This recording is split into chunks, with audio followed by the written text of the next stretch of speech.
पे आता हूँ। ये वीडियो उन सब के लिए है जो काफी टाइम से कैलिस्थेनिक्स स्टार्ट करने का सोच रहे हैं, पर या तो कंफ्यूज हैं या रिजल्ट्स देखकर डीमोटिवेट हो चुके हैं। और एक बात क्लियर कर देता हूँ कि ये वीडियो कोई फॉलो दिस रूटीन टाइप बकवास गाइड नहीं होने वाली कि ये रूटीन फॉलो कर लो 30 दिन में बॉडी बना लोगे, या ये एक्सरसाइज कर लो वो एक्सरसाइज कर लो। नहीं, यहाँ तुम्हें सिर्फ वही बताऊंगा जो एक्चुअली काम करता है। ना ही कोई फेक मोटिवेशन, ना ही कोई शॉर्टकट्स, बस real body transformation, real discipline और एक क्लियर रोड मैप के साथ। फिर चाहे तुम स्किनी हो, फैट हो, बिगिनर हो, इंटरमीडिएट हो या एडवांस, अगर तुम कैलिस्थेनिक्स को सीरियसली सीखना चाहते हो तो ये वीडियो तुम्हारे लिए एंड तक वर्थ इट होने वाली है, क्योंकि मैं तुम्हें वो सब बताने वाला हूँ जो नॉर्मली लोग या तो छुपा देते हैं या कॉम्प्लिकेट कर देते हैं। तो अभी डिसाइड कर लो, या तो वीडियो को स्किप करके वैसे ही कंफ्यूज रहना है, या एंड तक देखकर अपनी जर्नी को एक सॉलिड डायरेक्शन देनी है।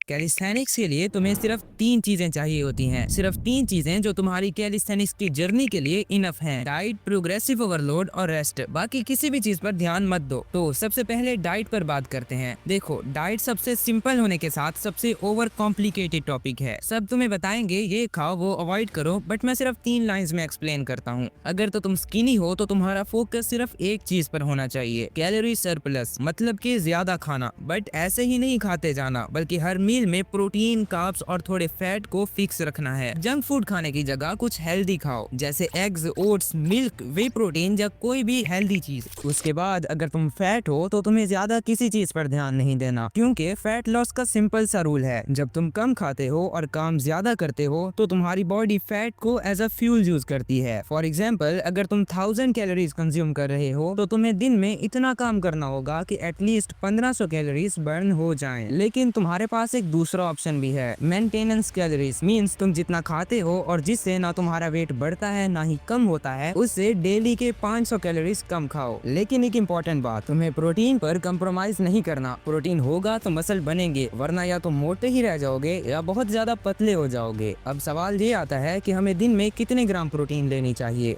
इसके लिए तुम्हारा जितना वेट है उसको 2 से मल्टीप्लाई करो और जो आंसर आए उतने ग्राम प्रोटीन डेली कंज्यूम करो। ये रहे कुछ प्रोटीन रिच फूड्स, बट मैं रिकमेंड करूंगा कि तुम खुद गूगल से सर्च करो। और अगर तुम एक एवरेज फिजिक में हो, यानी तुम्हारे पास ठीक ठाक फिजिक है, तो तुम्हारा गोल होना चाहिए मेंटेनेंस पे रहकर, यानी ना तुमने बहुत ज्यादा खाना है ना बहुत ही कम। खाने को एज अ फ्यूल यूज करो, उसे टेस्ट के लिए नहीं बल्कि एनर्जी के लिए खाओ। नाउ यहाँ पर तुम्हारा डाइट क्लियर हो गया। हमने सारी इंपॉर्टेंट बातें सीख ली हैं जो हमें डाइट के लिए जानना जरूरी थी। अब अगर इसके बाद भी तुम डाइट पर टेंशन लोगे तो सॉरी टू से, बट तुम अपना टाइम वेस्ट ही करोगे। Now the real calisthenics starts from here. तुम चाहे बिगिनर हो या एडवांस, अगर तुम प्रोग्रेस नहीं कर रहे हो, आगे नहीं बढ़ रहे हो, तो तुम स्टक हो। और प्रोग्रेस का मतलब सिर्फ रेप्स बढ़ा देना नहीं होता। प्रोग्रेस का मतलब होता है अपने बॉडी के लिमिट को थोड़ा थोड़ा पुश करना। अब देखो, मैं तुम्हें स्टेप बाय स्टेप एक्सप्लेन करता हूँ कि कैसे हर लेवल का बंदा प्रोग्रेसिव ओवरलोड कर सकता है। सबसे पहले बिगिनर्स के लिए, अगर तुम पुशअप्स नहीं कर पा रहे तो पहले इंक्लाइन पुशअप्स से स्टार्ट करो। देन जिस दिन एटलीस्ट 20 रेप्स तक इजीली करने लग जाओ तो नॉर्मल पुशअप स्टार्ट कर दो, और जब ये भी हो जाए तो डिक्लाइन एंड डायमंड पुशअप्स पर शिफ्ट करो। इसी तरह फिर आर्चर पुशअप्स, एंड फिर करते करते हैंडस्टैंड पुशअप्स तक भी आ जाओगे। यही प्रिंसिपल होता है किसी भी एक्सरसाइज को मास्टर करने का। इसके अलावा जितनी भी एक्सरसाइजेज हैं जैसे पुलअप्स, स्क्वाट्स, प्लांक वगैरह, उन सब के प्रोग्रेसिव ओवरलोड तुम्हें डिस्क्रिप्शन में मिल जाएंगे। इसके बाद इंटरमीडिएट लोग आते हैं। तो तुम्हारा गोल होना चाहिए मूवमेंट को टफर बनाना। नॉर्मल से आर्चर पुशअप्स तक जाओ, पुलअप से एक्सप्लोसिव पुलअप्स एंड स्क्वाट से पिस्टल स्क्वाट्स। सिंस हम कैलिस्थेनिक्स में वेट ऐड नहीं कर सकते, इसीलिए हमें टेंशन और डिफिकल्टी को इंक्रीज करना होगा। नाउ फॉर एडवांस लेवल, यहाँ तुम इंटेंसिटी को मैनेज करोगे। धीरे धीरे weighted pullups, one arm pushups and plank holds को मास्टर करोगे। एक इंपॉर्टेंट बात, अपने आप को रेप से जज करना बंद कर दो। अगर तुम 100 पुशअप्स भी करते हो बट फॉर्म परफेक्ट नहीं है तो तुम गलती कर रहे हो। अपने फॉर्म एंड कंट्रोल पर ध्यान दो और उससे मैनेज करना सीखो। बाकी तुम्हें कैसे पता चलेगा कि तुम बिगिनर हो, एडवांस हो या इंटरमीडिएट?